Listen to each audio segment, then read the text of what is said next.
네, 오늘 제목은 바울이 전하는 마지막 부탁이라는 제목으로 말씀을 같이 생각해 보도록 하겠습니다. 오늘은 말씀을 시작하면서 여러분들이 잠깐 어린 시절로 좀 돌아가 봤으면 좋겠어요. 그래서 제가 동화 한 편을 여러분들에게 소개를 할 겁니다. 여러분들이 동심의 세계로 돌아가서 이 동화를 좀 잘 들어보십시오. 어떤 곳에 엄마 염소와 7마리의 아기 염소들이 살고 있었습니다. 그러던 어느 날 엄마 염소가 숲에 먹을 것을 구하러 나가면서 아기 염소들에게 엄마가 돌아올 때까지 아무에게도 집을 열어주지 말라고, 특히 늑대가 위험하니 늑대를 조심하라고 말하고 집을 나갔습니다. 그런데 엄마가 나가고 나서 바로 늑대가 찾아와 문을 두드립니다. 엄마야, 문 열어봐. 아기 염소들이 속았을까요? 아기 염소들은 늑대의 거친 목소리 때문에 속지 않았습니다. 그러자 늑대가 분필을 갈아서 먹고는 다시 염소집에 가서 엄마 목소리를 흉내내며 문을 열라고 말했습니다. 하지만 이번에는 늑대의 발이 들통이 나서 실패하고 말았습니다. 그러자 늑대가 이번에는 빵 반죽과 밀가루를 발과 손에 바르고 하얗게 칠한 손과 발을 보여주며 엄마라고 말했습니다. 이번엔 어떻게 됐을까요? 아기 염소들이 문을 열어줬을까요? 궁금하신 분은 동화 한 편을 찾아보시면 될 겁니다. 자, 이 동화가 어떤 동화냐? 이 이야기는 백설공주, 신데렐라와 같은 동화책을 만든 그림 형제 들어보셨는지 모르겠어요. 그림을 그리는 형제라서 그림 형제가 아니라 라스트 네임이 그림이에요. 그래서 그림 형제라고 부르는데, 이 그림 형제의 늑대와 7마리 아기 염소에 나오는 내용입니다. 물론 이 이야기의 결론이야 여러분이 짐작하시는 것처럼 권선징악, 늑대는 망하고 염소들은 이긴다, 이 내용이 맞습니다. 그런데 여러분, 우리의 실제 삶에서도 이런 늑대가 망하고 염소가 이기는 그런 일들이 일어난다고 보십니까? 그렇지 않을 때가 더 많은 것 같아 보이죠. 그리고 늑대는 동화처럼 그렇게 멍청하지 않습니다. 그래서 오늘 본문에서 사도 바울이 뭐라고 말하냐면, 늑대, 다른 말로 이리인데요, 이 이리를 조심하라 라고 말하고 있습니다. 성도 여러분, 이리를 조심하십시오 라고 말을 해요. 그래서 오늘은 이 이리에 관한 이야기로 말씀을 같이 생각해 보려고 합니다. 사도 바울이 3차 전도 여행을 마치고 예루살렘으로 돌아가는 길에 바울은 3년 동안이나 함께했던 에베소의 이 성도들, 장로들을 만나게 됩니다. 오순절 기간이 이르기 전에 예루살렘에 도착하기를 원했던 사도 바울이었지만 3년이나 있었던 이 에베소 교회 사람들을 만나지 못하는 그 아쉬운 마음 때문에 자신이 머물고 있던 밀레도로 에베소 교회 장로들을 불러요. 그리고 그곳에서 마지막 고별 설교를 그들에게 하게 됩니다.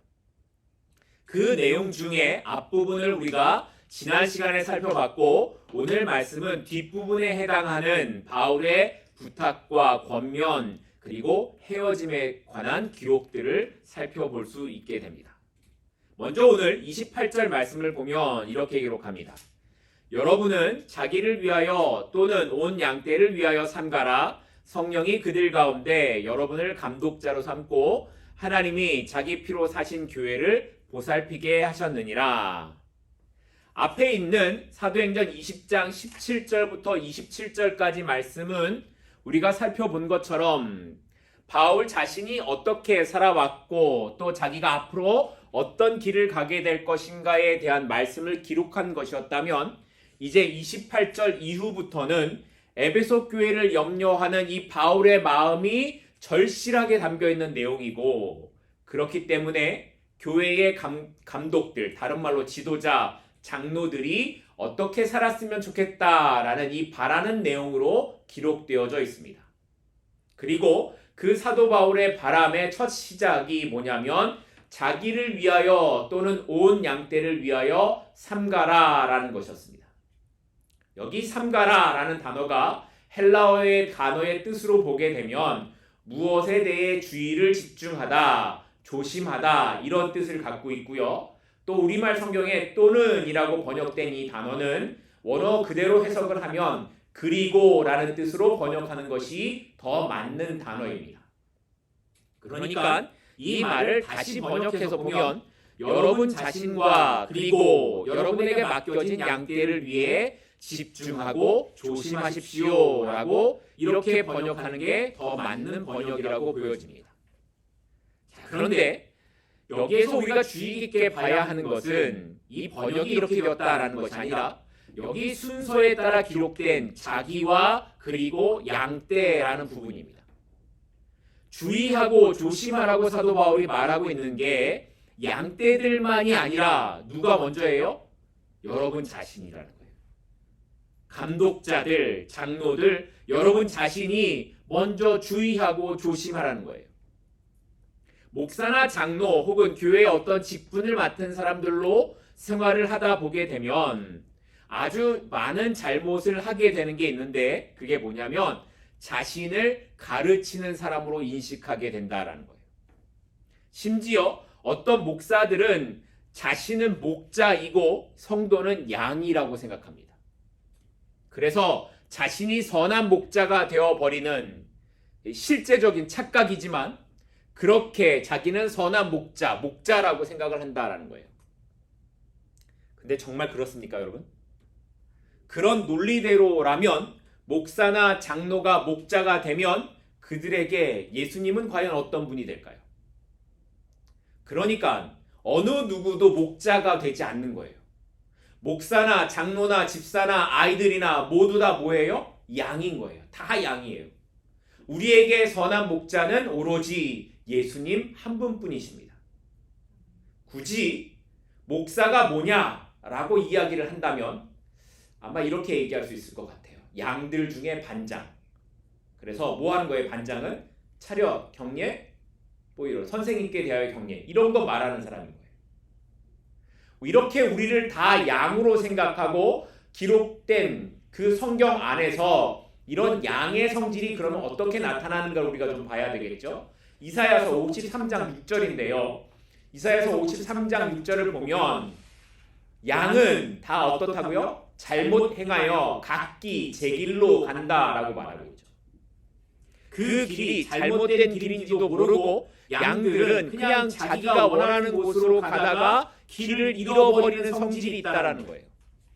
그래서 양에게 있어서 가장 중요한 건 뭐예요? 목자의 음성을 듣는 데에 있다라는 겁니다.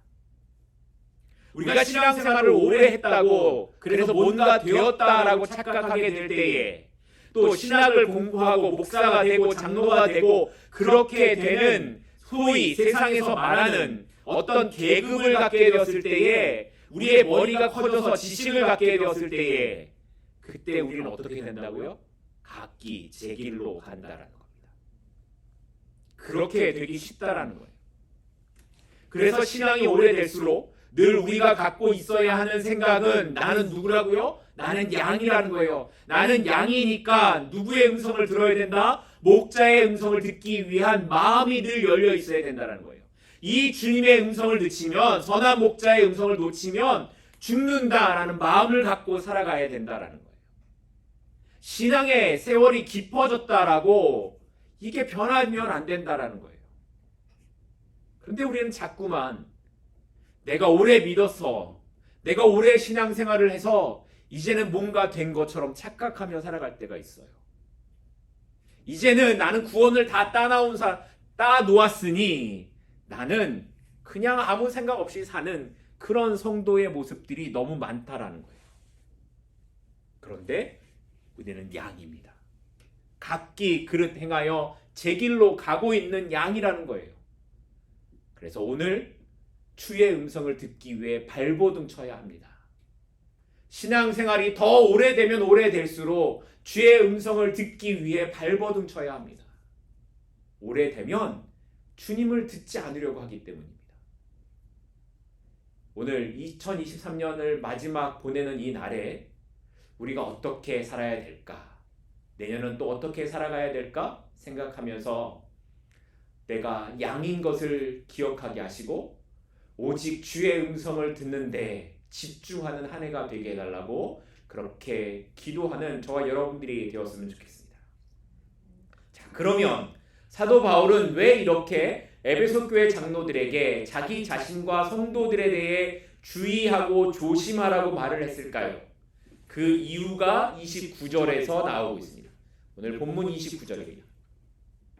내가 떠난 후에 사나운 이리가 여러분에게 들어와서 그 양떼를 아끼지 아니할 것이다 라는 것 때문이죠. 여기 사나운 일이라는 이 말이 이단이나 거짓 선지자들을 가리키는 말인 거죠.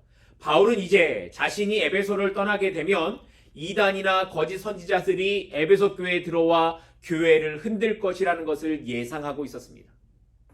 왜냐하면 이미 바울이 에베소 교회에 있었던 3년 동안에 그런 사람들을 많이 봤기 때문이기도 하고, 또 고린도 교회에 갔더니 그런 사람들이 너무 많아서 교회가 어려운 일을 당했던 것을 봤기 때문이었습니다. 그래서 밖에서 들어오는 이 이리와 같은 사람들을 조심하라고 말했던 겁니다. 여러분, 이리가 양떼에게 다가오는 목적이 뭘까요? 이리가 양에게 다가오는 목적은 단 하나입니다. 잡아먹기 위해서죠. 이리가 양을 돌보거나 양들의 위험에서 보호하기 위해 다가오지 않습니다. 오로지 이리는 잡아먹을 생각으로 양을 속여서 다가오고 있는 겁니다. 그래서 예수님께서도 마태복음 7장 15절 말씀을 보면 거짓 선지자들을 삼가라. 양의 옷을 입고 너희에게 나아오나 속에는 노략질하는 이리다 라고 말씀하셨습니다. 그러니 겉으로는 경건하게 보이지만 속으로는 양을 잡아먹기 위해 틈을 노리고 있는 사나운 맹수가 누구라고요? 이리라는 거예요. 그들이 거짓 선지자들 가짜라고 말하고 있는 거죠. 그럼 우리가 이런 사도 바울의 경고처럼 이런 이리와 같은 사람들 가짜에 속아 넘어가지 않으면 되겠죠. 그러면 될 거 아니에요. 그런데 문제는 가짜의 특징이 진짜보다 아름답게 보인다는 데 있습니다. 우리가 아는 것처럼 버섯 중에서도 어떤 버섯이 더 이쁩니까? 독버섯이 더 이쁘죠. 요즘에는 천연 다이아몬드와 인공 다이아몬드가 육안으로 구별되지 않을 만큼 똑같이 빛이 난다고 합니다. 또 명품이라고 하는 것도 진짜보다 더 진짜 같은 가짜들이 너무 많은 세상이 되었습니다. 이렇게 교회 안에서도 가짜 목사, 가짜 장로, 가짜 성도들이 많이 있습니다.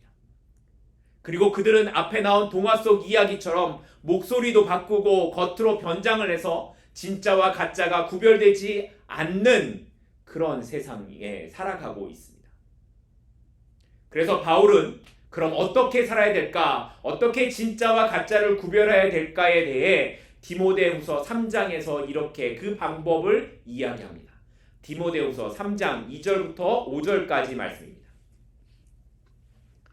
사람들이 자기를 사랑하며 돈을 사랑하며 자랑하며 교만하며 비방하며 부모를 거역하며 감사하지 아니하며 거룩하지 아니하며 무정하며 원통함을 풀지 아니하며 모함하며 절제하지 못하며 사나우며 선한 것을 좋아하지 아니하며 배신하며 조급하며 자만하며 쾌락을 사랑하기를 하나님 사랑하는 것보다 더하며 경건의 모양은 있으나 경건의 능력은 부인하니 이 같은 자들에게서 내가 돌아서라. 겉으로 볼 때에는 다 경건한 것처럼 보이는데 실제로는 경건의 모양이 있지 않는가를 돌아봐야 합니다.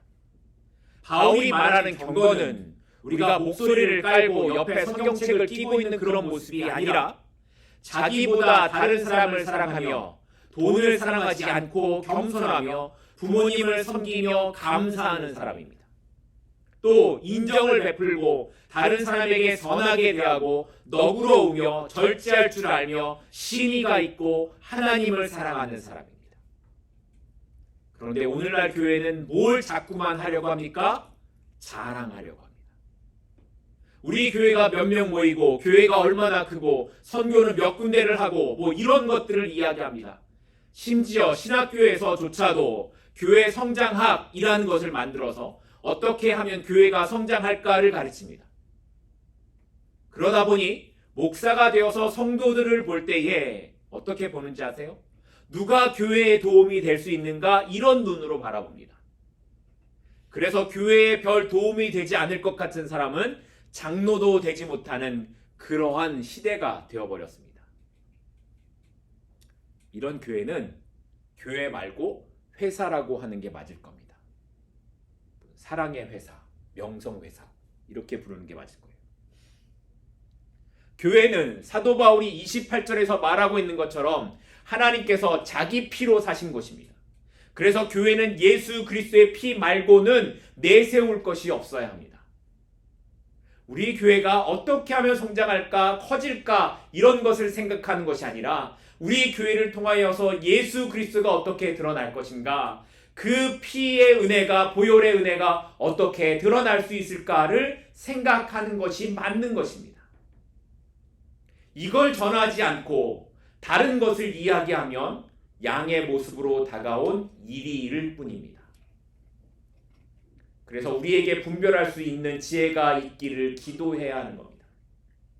우리가 가짜에 속지 않고 가짜 신앙이 진짜인 줄 살아가지 않도록 우리 자신을 늘 돌아보는 저와 여러분들이 될 수 있기를 소망합니다. 그런데 이렇게 이리와 같은 자들을 조심하라고 말한 사도 바울은 오늘 말씀 30절을 보면 이것보다 더 충격적인 일들이 교회 안에서 일어날 것이라고 말씀합니다. 오늘 본문 30절입니다. 또한 여러분 중에서도 제자들을 끌어 자기를 따르게 하려고 어그러진 말을 하는 사람들이 일어날 줄을 내가 아노라. 여기 어그러지다로 번역된 헬라어의 뜻은 왜곡하다라는 뜻을 갖고 있습니다. 그러니까 교회 안에서조차 말씀을 왜곡시키는 사람들이 나타나게 될 것이라는 거예요. 여러분들 중에서, 교회 장로들 중에서, 지도자들 중에서 그런 사람들이 나오게 될 것이라는 거예요. 그런데 왜 그런 일이 일어난다고요? 사람들을 끌어 자기를 따르게 하려고입니다. 자기 편, 자기 사람, 자기를 따르는 사람들을 만들려고 왜곡된 말을 하는 사람들, 왜곡된 말을 하고 그 사람들을 끌어다가 자기 사람으로 만드는 데에만 정신이 팔리게 될 것이라는 거예요. 앞에서 말씀드린 것처럼 목사나 장로나 모두가 다 양인데 자기가 목자인 줄 착각한 사람들이 나타나 자기를 따르는 그 사람들에 취해버렸습니다.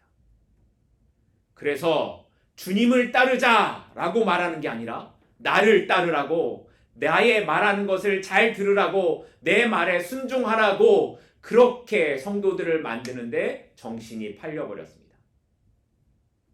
특별히 한국교회가 더 많이 그렇게 된 것 같습니다. 오늘날 교회 안에 문제가 뭡니까? 교회 안에 편을 나누고 파벌을 만드는 겁니다. 주님을 따르는 건 중요하지 않고 성도들이 내 편에 있는가, 나를 따르는가, 이게 지도자들에게 가장 중요한 관심사가 된 겁니다. 그래서 어떤 목사들은 심지어 나를 따르지 않으면 주님의 말씀을 따르지 않는 것이라고 말하기도 합니다. 미친 겁니다. 그러니 이렇게 가짜들이 교회 안에 많아지고 자기를 따르라고 편을 나누라고 하는 이런 일들이 많아지면 교회가 어떻게 됩니까? 결국 깨지고 타락하는 겁니다. 복음을 잃어버리게 되는 거죠. 그럼 이런 일들이 일어날 때에 성도들은 어떻게 해야 할까? 우리는 어떻게 살아야 되겠습니까? 사도 바울이 그래서 그 방법을 이제 이야기합니다. 오늘 말씀 31절입니다. 그러므로 여러분이 일깨어 내가 3년이나 밤낮 쉬지 않고 눈물로 각 사람을 훈계하는 것을 기억하라. 뭐 하라고요? 기억하라. 바울은 자신이 3년 동안 어떻게 복음을 전했는지, 내가 눈물로 가르쳤던 것이 무엇인지 기억하라고 말씀하고 있습니다. 우리의 신앙생활에 있어서 가장 중요한 것 중에 하나가 바로 이렇게 기억하며 사는 겁니다. 삶의 매 순간마다 우리가 하나님의 말씀을 기억할 수 있다면 우리가 가는 길이 달라지게 될 겁니다. 우리가 예배를 통해 듣게 되는 말씀이나 개인적인 말씀의 묵상을 통해 말씀을 접하고 기억하는 사람은 세상의 사람들의 가는 길과 그 길이 달라질 수밖에 없을 겁니다. 나에게 주셨던 그 하나님의 은혜를 기억하고 다른 사람들의 그 은혜를 묵상하며 살아가는 사람들은 그 살아가는 길이 달라질 수밖에 없을 겁니다. 그래서 기억하는 것이 중요합니다. 주의 말씀이 무엇인지, 나에게 베푸신 하나님의 은혜가 무엇인지 기억하는 것이 중요합니다. 하지만 바울은 이렇게 자신이 했던 것을 기억하는 것보다 그보다 더 근본적인 해결 방법이 있는데, 그게 뭐냐면 32절에 그 방법이 있다고 이야기합니다. 32절입니다. 지금 내가 여러분을 주와 및 그 은혜의 말씀에 부탁하노니 그 말씀이 여러분을 능히 든든히 세우사 거룩하게 하심을 입은 모든 자 가운데 기업이 있게 하시리라. 에베소 교회 성도들이 든든히 세워질 수 있게 되는 원인이 있어요. 그게 어디 있다고요? 주와 은혜의 말씀으로 가능하다라는 거예요. 성도들이 이런 위협과 거짓 선지자와 이런 어려움 가운데서도 든든히 세워져 갈 수 있는 그것은 오로지 주와 은혜의 말씀으로 가능하다는 겁니다. 바울도 자신이 어떻게 열정을 쏟아서 성도들을 가르치고 수고했는지를 알고 있습니다. 그래서 자신의 눈물을 기억하라고 말했던 거죠. 하지만 바울은 그걸 강조하지 않고 결국 성도들이 세워질 수 있는 건 주님의 은혜뿐이라고 고백하고 있는 겁니다. 그래서 주의 은혜가 여러분을 굳게 세우실 것이라고 고백하고 있는 겁니다. 바울이 왜 이렇게 말을 했을까요? 이건 우리가 뭔가 잘 됐을 때에 이건 주님의 은혜입니다 라고 말하는 것과는 좀 차원이 다른 의미였습니다. 바울이 이렇게 끝까지 주님의 은혜만을 이야기했던 건 자신이 했던 수고로 자기 안에 다른 생각이 일어나게 될까봐, 내가 이런 수고와 노력을 했는데 라는 이것이 자기 안에 어떤 다른 생각이 일어나게 되는 것일까봐 두려웠기 때문입니다. 고린도전서 9장 27절을 보면 그래서 바울이 이렇게 말해요. 고린도전서 9장 27절입니다. 내가 내 몸을 쳐 복종하게 함은 내가 남에게 전파한 후에 자신이 도리어 버림을 당할까 두려워함이로라. 내가 내 몸을 쳐 복종하게 함은 이게 무슨 말입니까? 그냥 놔두면 저절로 복종하는 게 안 되니까 자기를 쳐서 낮춘다라는 거예요. 왜 바울이 이렇게 했습니까? 자기가 복음을 전한 후에 스스로 교만하여져서 스스로 자신의 의의가 나타나게 될까봐, 그래서 도리어 주님께 버림받은 인생이 될까봐 두려워 자신을 쳐서 복종하게 했다라는 겁니다. 우리 성도들 중에는 살을 빼야겠다 이런 마음을 갖고 계시는 분이 안 계실 것 같은데, 살찐 사람이 살을 빼야 한다라는 생각이 있어요. 그런데 가만히 있으면 살이 빠집니까? 안 빠지죠. 살이 빠지려면 죽어라 운동을 해야 됩니다. 순간순간마다 올라오는 음식에 대한 욕구를 누르고 운동을 해야 하는 이 강제적인 행동이 있어야 살이 빠집니다. 사도 바울도 그랬던 거예요. 가만히 있으면 자기 안에 올라오는 다른 마음이 있는 거예요. 내가 수고하고 헌신하고 눈물을 흘리고 복음을 전했던 그 생각들이 올라오면서 내가 이렇게 하지 않았냐라는 이 마음이 커지는 거예요. 그래서 성도들을 보면서 내가 이렇게 했지 하는 마음이 들게 되면 그때 자신 안에 이리가 올라온다라는 것을 알았던 거예요. 그래서 아니라고, 내가 아니라고, 오직 주님의 은혜라고, 주님의 은혜를 빼면 내가 결국 버림받게 될까봐 라는 그런 두려움으로 자신을 죽이고 주님 앞에 복종했다라고 고백하는 겁니다. 여러분, 우리의 영혼을 지키기가 이렇게 힘든 겁니다. 생명을 걸고 복음을 전하는 삶을 살았던 바울조차도 자기 안에 올라오는 이 이리와 같은 마음을 죽이기 위해 나는 날마다 죽는다고 고백하는 삶을 살아갔던 겁니다. 우리의 인생에 이만큼도 내가 잘나서 잘해서 된 것이 하나도 없지 않습니까? 심지어 우리가 수고하고 땀 흘리고 눈물을 흘려서 이루어진 그것조차도 내가 아니라 주님의 은혜라고 우리의 마음에서부터 고백하는 저와 여러분이 되기를 바랍니다. 이게 돼야 우리가 주님께 붙잡힌 인생이 되고 주님께서 나의 주인이라고 고백하는 삶을 살아갈 수 있는 겁니다. 사도 바울은 이 말을 하고 이제 에베소 교회 장로들과 기도한 후에 울면서 서로 안고 마지막 인사를 하는 것으로 오늘 본문이 끝이 납니다. 결국 바울이 자신의 마지막 설교에서 하고 싶었던 말은 주께서 이 성도들을 지키시고 에베소 교회 성도들이 그 은혜의 말씀에 붙잡혀 살기를 원하는 것이었습니다. 오직 그것만이 성도들이 이 어려운 세상 속에서 든든히 세워져 거룩한 주의 백성으로 살아갈 수 있는 길임을 알았기 때문이었습니다. 오늘 우리는 또다시 한 해의 마지막 날을 지나가고 있습니다. 언제나 그랬듯이 한 해를 돌아보면 아쉬움도 많고 부족했던 것이나 감사했던 것들이 생각이 나면서 내년에는 어떻게 살아야지, 이렇게 살아야지 하는 마음도 먹게 됩니다. 그런데 사도 바울의 이 마지막 설교가 이렇게 한 해를 보내고 다른 한 해를 시작하는 우리에게 이야기하는 마지막 부탁과도 같지 않나 하는 생각을 해보게 됩니다. 우리에게 양처럼 변장하고 찾아오는 이 일을 조심하라고. 사탄은 언제나 진짜처럼 반짝이고 빛나는 모습으로 우리에게 행복을 줄 것처럼 다가오지만 그 속에는 우리를 십자가에서 멀어지게 만드는 일일 뿐이니 우리의 마음의 문을 열지 말라고 이야기하고 있는 겁니다.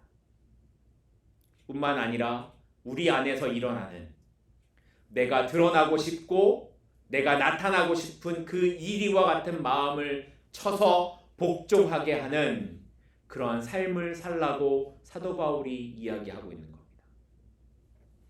사도 바울은 에베소 교회 교인들을 주님께 그리고 그 말씀에 부탁했던 것처럼 오늘 우리도 그렇게 고백하며 살아가기를 원하고 있습니다.